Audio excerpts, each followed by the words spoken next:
ನಮಸ್ಕಾರ ಅಭ್ಯರ್ಥಿಗಳೇ, ಪಾಲಕರೇ, ನಮ್ಮ ಚಾನಲ್ಗೆ ಸ್ವಾಗತ.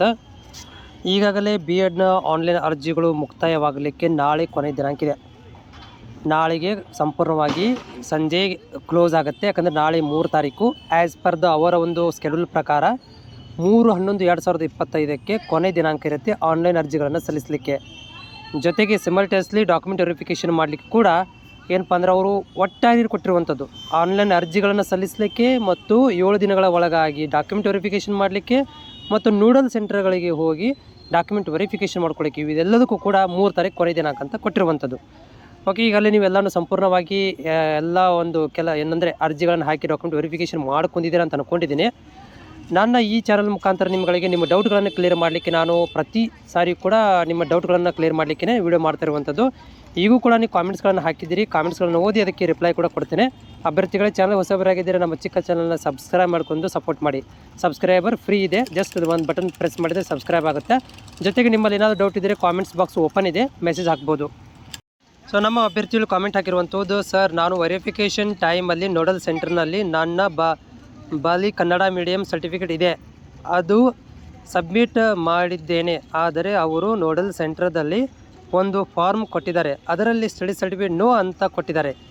ಈಗ ನಾನು ನೇಮ್ ಸೆಲೆಕ್ಷನ್ ಲಿಸ್ಟಲ್ಲಿ ಬರುತ್ತಾ? ಪಕ್ಕಾ ಬರುತ್ತೆ, ನೇಮ್ ಸೆಲೆಕ್ಷನ್ ಲಿಸ್ಟಲ್ಲಿ ಬರುತ್ತೆ. ಬಟ್ ಪ್ರಾಬ್ಲಮ್ ಏನಂತಂದರೆ ನೀವು ಅಲ್ಲೇ ಅದನ್ನು ಕ್ಲಿಯರ್ ಮಾಡ್ಕೋಬೇಕಿತ್ತು. ಏನೋ ಮಿಸ್ಟೇಕ್ ಆಗಿ ನೋ ಅಂತ ಬಂದಿರುತ್ತೆ, ಟಿಕ್ ಮಾಡಬೇಕಾದ್ರೆ ಅದನ್ನು ಅಲ್ಲೇ ಕರೆಕ್ಷನ್ ಮಾಡ್ಕೋಬೇಕಿತ್ತು. ಈಗ ನಿಮ್ಗೆ ಏನಾಗುತ್ತೆ ಅಂದರೆ ಕನ್ನಡ ಮೀಡಿಯಮ್ಮದು ಕ್ಲೈಮ್ ನಿಮಗೆ ಸಿಗೋದಿಲ್ಲ. ಈಗ ಕನ್ನಡ ಮೀಡಿಯಮ್ ಏನು ಒಂದು ರಿಸರ್ವೇಷನ್ ಇತ್ತು ಅದು ನಿಮಗೆ ಸಿಗೋದಿಲ್ಲ. ಓಕೆ, ಏನಪ್ಪ ಅಂತಂದರೆ ನಾಳೆಗೆ ಹೋಗ್ರಿ, ನೋಡಿ ನಂದು ಕನ್ನಡ ಮೀಡಿಯಮ್ ಇದೆ, ಆದರೆ ನೀವು ನೋ ಅಂತ ಹಾಕಿದ್ದೀರ, ನಾನು ಸ್ವಲ್ಪ ಧ್ಯಾನ ಕೊಟ್ಟಿರಲಿಲ್ಲ, ಬಟ್ ಮನೆಗೆ ಹೋಗಿ ನೋಡಿದಾಗ ಗೊತ್ತಾಯಿತು, ಈಗ ಅದು ಕರೆಕ್ಷನ್ ಮಾಡಿ ಕೊಡಿ ಅಂತ ಒಂದು ಸಲ ಮಾತು ಕೇಳಿ ನೋಡಿ ನಾಳೆಗೆ ಹೋಗಿ.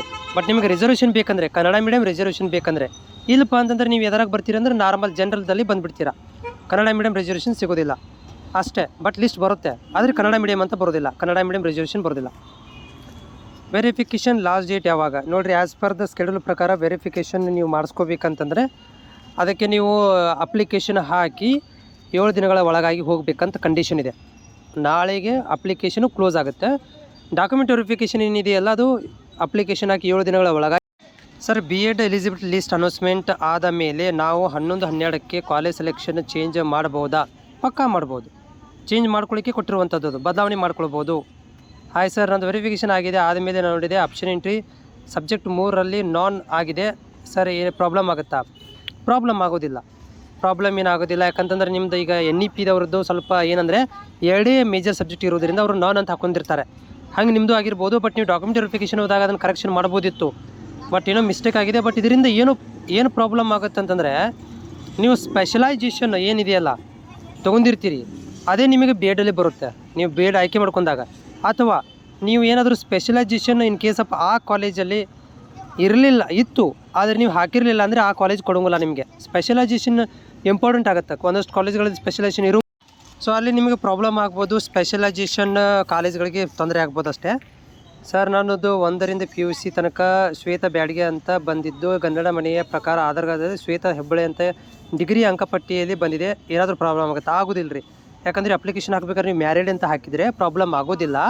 ಇನ್ನು ಮೇಲಿಂದ ಏನಪ್ಪ ಅಂದರೆ ನಿಮ್ಮಲ್ಲಿ ಮ್ಯಾರೇಜ್ ಸರ್ಟಿಫಿಕೇಟ್ ಇದ್ದರೆ ಅದನ್ನು ನೀವು ಅದನ್ನು ಲಗತ್ತಿಸಬೇಕಾಗುತ್ತೆ ಫ್ಯೂಚರಲ್ಲಿ ಕೂಡ, ಜಾಬ್ಗೆ ಆಯಿತು ಮತ್ತು ನಿಮ್ಮ ಹೈಯರ್ ಕ್ವಾಲಿಫಿಕೇಷನ್ಗೆ ಆಯಿತು. ಬಟ್ ನೀವು ಅದನ್ನು ಕನ್ಫರ್ಮೇಷನ್ ಮಾಡ್ಕೋಬೇಕು. ಈಗ ನಿಮ್ಮ ಸ್ಕಾಲರ್ಶಿಪಿಗೆ ಪ್ರಾಬ್ಲಮ್ ಆಗುತ್ತೆ, ಎಜುಕೇಷನ್ಗೆ ಏನು ಪ್ರಾಬ್ಲಮ್ ಆಗೋದಿಲ್ಲ, ಆದರೆ ಸ್ಕಾಲರ್ಶಿಪಿಗೆ ಪ್ರಾಬ್ಲಮ್ ಆಗುತ್ತೆ. ಮತ್ತು ನೀವು ಅಪ್ಲಿಕೇಶನ್ ಹಾಕಬೇಕಾದ್ರೆ SSLCಯಲ್ಲಿರುವಂತೆ ಡಿಗ್ರಿಯಲ್ಲಿರುವಂತೆ ಹಾಕಿದರೆ ತುಂಬ ಒಳ್ಳೆಯದು. ಆಧಾರ್ ಕಾರ್ಡಲ್ಲಿರುವಂತೆ ಹಾಕಕ್ಕೆ ಹೋಗಬೇಡ್ರಿ. ಅಲ್ಲಿ ಮ್ಯಾರಿಡ್ ಅಂತ ಸೆಲೆಕ್ಟ್ ಮಾಡ್ಕೊಂಡ್ರೆ ಗೊತ್ತಾಗ್ಬಿಡುತ್ತೆ. ಬಟ್ ನೀವು ಡಿಗ್ರಿ ಸರ್ಟಿಫಿಕೇಟಲ್ಲಿ ಇರ್ಬೋದು, ಈಗ ಮುಂದೆ ಬರುವಂಥ ಮಾರ್ಕ್ಸ್ ಕಾರ್ಡಲ್ಲಿ ಕೂಡ ನಿಮಗೆ ನೀವು SSLC ಇರುವಂತೆ ಬರುತ್ತೆ. ಆಧಾರ್ ಕಾರ್ಡಲ್ಲಿ ಮಾತ್ರ ಹೆಸರು ಮಾತ್ರ ಚೇಂಜ್ ಇರುತ್ತೆ. ಬಟ್ ಸ್ಕಾಲರ್ಶಿಪ್ಪಿಗೆ ಪ್ರಾಬ್ಲಮ್ ಆಗ್ಬೋದು.